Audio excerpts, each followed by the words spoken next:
Shalom, shalom. Glory be to Yah. Shalom. Grace and peace. Where Watchmen at today? Where are the prophetic people at today? Where are the creative people at today? Shalom, shalom. Grace and peace. Grace and peace. I have something to say today. I was playing on here last time. Peace, K. I was playing on here last time, but I have something to say today. Watchmen. Everybody got your Watchmen book yet? Get that ebook, The Watchmen Revolution. The Watchmen Revolution. Hopefully you get that copy real quick. We about to get the paper back in a little bit, but go ahead and support. Write a review up. You know how it is when you're pushing something out. Good. You know how it is you pushing something out. You're like, where the support at? That's good. But I'm not gonna be on here long. I just want to real quick talk about what it means to be a watchman alongside a leader. To be a counselor, a creative advisor. One of the special jobs that a watchman has is to sound the alarm and to help leadership protect the citizens of the community. And one of the responsibilities a watchman has is to develop a strong relationship with leadership, develop a level of communication and interaction where the leader trusts the word and trusts the input of a watchman. It's very important that relationship is established because leaders can't be everywhere all the time. And so they rely on their advisors and they rely on their counselors. They rely on their delegated leadership in various locations, whether they be at the gate, whether they be in the tower, whether they be in the field, to help them govern properly.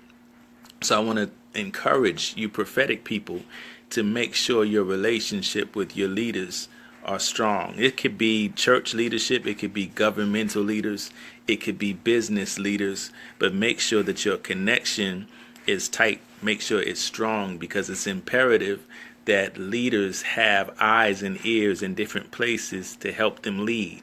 Many times people judge harshly and criticize the decisions of leaders, but a lot of times the leaders don't get all the best information they should get to make the right decisions. Sometimes the people around them are not giving them their best. Sometimes the people around them are not updated in their information, haven't done enough research to be accurate, haven't done what it takes to make sure that their leader is excellent in what they're called to do. And we have to understand the role and the responsibility of being people who are called alongside leaders to help them shine.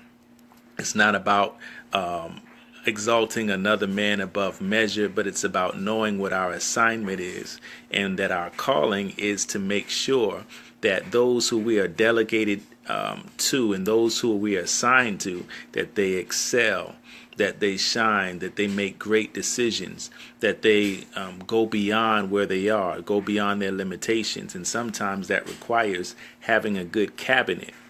And I just want to say this because there's this phrase, it's a bad phrase. It's not really a good phrase, but you get the point when it says too many chiefs and not enough Indians. I shouldn't even use that. But the idea is that there are some people who are called to be the set leaders, and then there are other people who are called to be assigned to be their cabinet, to be their support staff, to be the crew behind the scenes to make sure that the front runner or that the figurehead is excelling. Because when the figurehead advances, when the set leader, when the strong man or the primary leader excels, the whole team excels. So it's important that we understand our role and our responsibility to surround our leadership and help them shine, because that makes the whole team shine. What do I mean by shine? I'm not just talking about glory, but helping them to be effective in their leadership. helping them to serve with the best information, helping them to serve with the best ideas, and being creative about giving them that information. A lot of times leaders hear information from a lot of different sources. And so it's easy to dismiss something if it's not sounding right, or if that person is always bringing information that's not accurate. So that's why it's important for us to understand that a watchman has to be creative about making their sound distinctive, making their sound. In other words, it's better to not have too much to say, but whenever you have something to say, it's wise, it's well thought out, it's researched. There's wise counsel in it, so that that person can then begin to trust you. Let me just give you another example. You could be, as a wife, you could be a watchman for your husband. And as a wife, sometimes we have to be very creative about how we communicate with our spouses, because we're used to one another. We're used to seeing each other. We're used to hearing each other. But if you're going to be a support system, then sometimes you have to find a way to communicate what you're trying to say in a distinctive way, so that they hear you and they make the right decisions. And then, if we're operating in the flesh, we'll say, I told you one time, you didn't listen, so then let you go ahead and crash. But guess what? If you are following a leader and they crash, what's going to happen to you? You're going to crash too. So it's not about getting points, about being right. It's about making sure I get your attention so that you can make the right decisions, and so that the whole ship will be successful. It's about being creative communicators. Remember when David was in sin and he had not repented of his sin, and Nathan had to be creative and illustrative and give him a story so that he would be able to see, he could actually determine and see that the sinner was him. The person in error was him. But you can't just come at the king any kind of way. He had to present it in a way where it was received. And see, effective communication is just not any communication. Effective communication is when the information is received, when what you're trying to communicate is received in the right way, in the way that you meant for it to be received.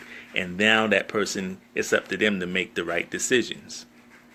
But a watchman is very skilled and very empowered and enabled to give sound advice. And the advice doesn't just come from off the top of the head. It doesn't just come off of logic, but the advice is a word in season. Sometimes it's a word, it's something that God drops on them in the nick of time. Sometimes, as a watchman, I just want to help you understand something.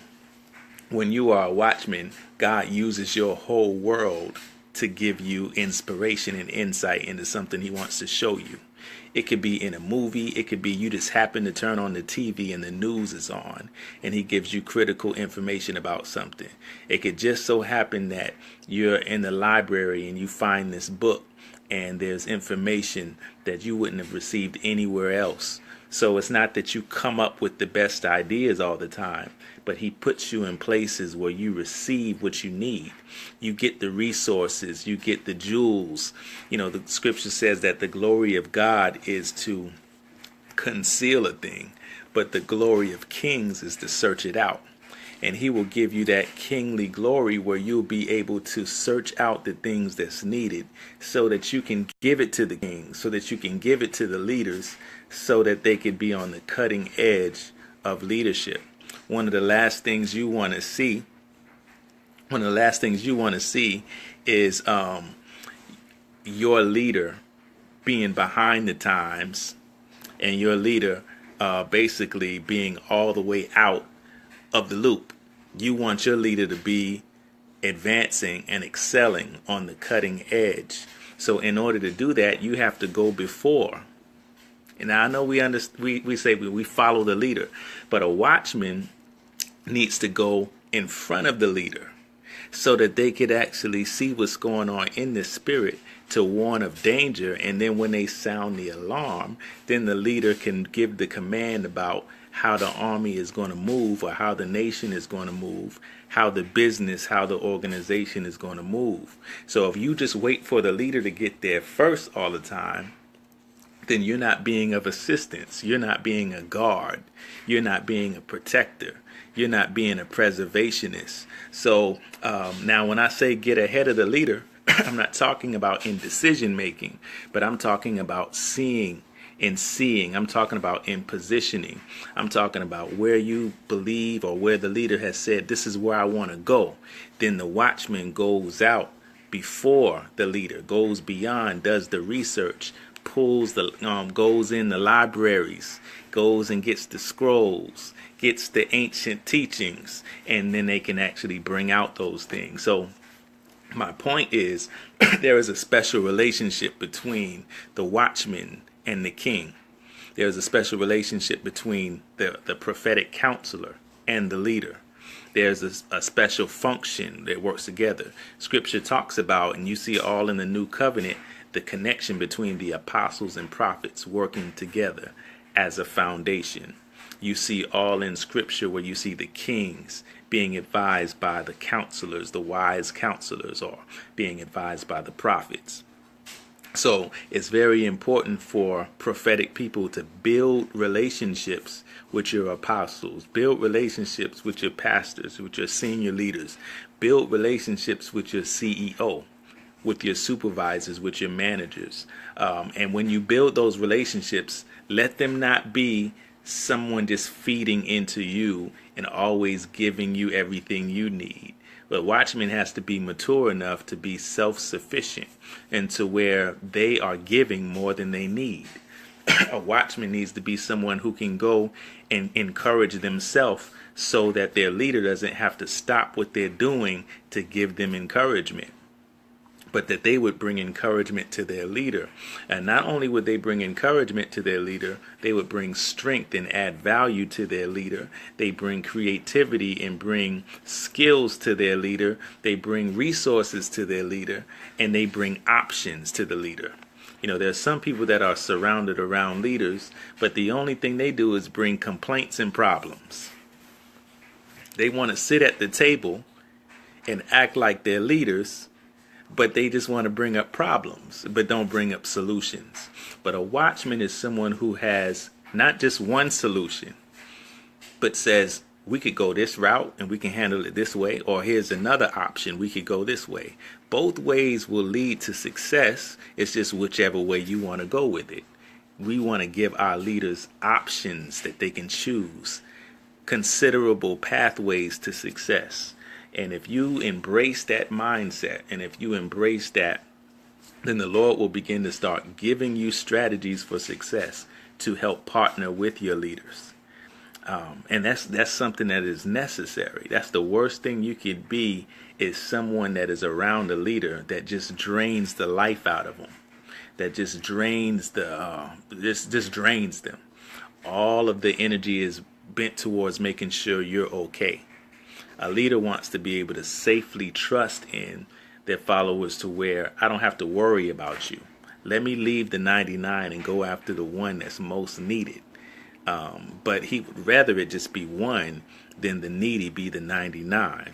So watchmen, prophetic people, creative people, bring joy, bring value, add sustenance, add life, add strength, add things to your leader. You know, this is not just about being subjugated to a man or being subjugated to another person. This is about serving Christ with our gift and honoring the gifts that he's given us, so that everybody is made better. When your leader is on point, everybody, the scripture says, when the righteous rule, the people rejoice. When there's righteousness in rulership, people rejoice. But one of the things that happens is, when a leader is frustrated, they can get out of a righteous position. Think about Moses. He was righteous, but when he gets frustrated, he's stepping out of his righteous position. Now he's hitting the rock. You know, now he's hitting the rock instead of speaking to it. Now he's all out of order. You know what I'm saying? So a leader can get out of order because he's now tending too much to listening to the voice of the people rather than being freed up enough to hear the voice of God. Well, the watchman, one of the roles of watchman is like a sheepdog, and that is watchman can help the leader deal with the people and deal with other affairs and other issues so that the leader does not have to focus on things that are not necessary. And it just reminds me of the scripture when they were dealing with the domestic things in Acts. I think it was Acts. And they said, hey, let's get some other people who can serve tables and meet out the daily distribution so we can be given over to fasting, prayer, and the word. And so it's very important that a leader can have people, delegated leaders, who can handle these things so they don't have to worry about that. But I don't want you to just think in a religious way. I don't just want you to think about this in a way of just dealing with church, because these principles are very live and well in business, in your workplace, in the marketplace. These principles are definitely needed to be expressed there, because just think about it. You have a CEO, you have a supervisor, a manager, and they have a team. They may have a team of 20, 30, whatever. And you have all these people that are constantly pulling on them. Just think about the knowledge you get from the church, the knowledge you get from the word, the knowledge you get from a prophetic environment, that you bring that wisdom into the workplace, into the secular realm, and you begin to bring relief to your supervisor. You begin to bring relief to your manager. You begin to prophetically move and work and see what your leader needs before they ask for it, and help take on tasks and projects that help the team be successful. This is going to bring favor to you. It's going to make you like Joseph, because you're going to have the answers. It's going to make you like Daniel, because you're going to have the answers. You're going to be someone that the leader can trust in. And that's how God is going to promote you and advance you. So be a watchman and walk in favor, walk in wisdom. Peace, peace. Oh, get that book, The Watchmen Revolution. That's Apostle Bernard Boulton and myself. Both of us understand what it means to be a watchman, have trained watchmen, have built up watchmen, so we understand the do's, the don'ts, the good, bad, and ugly of it. But if you want to walk in a greater level of creativity and prophetic assignment to stand in the gap, sound the alarm, have a unique and distinct signal that separates you from anyone else in the earth, pick up that book, and we're going to break down that knowledge and wisdom to you. All right, I'm out. Grace and peace. Talk to you soon. Shalom.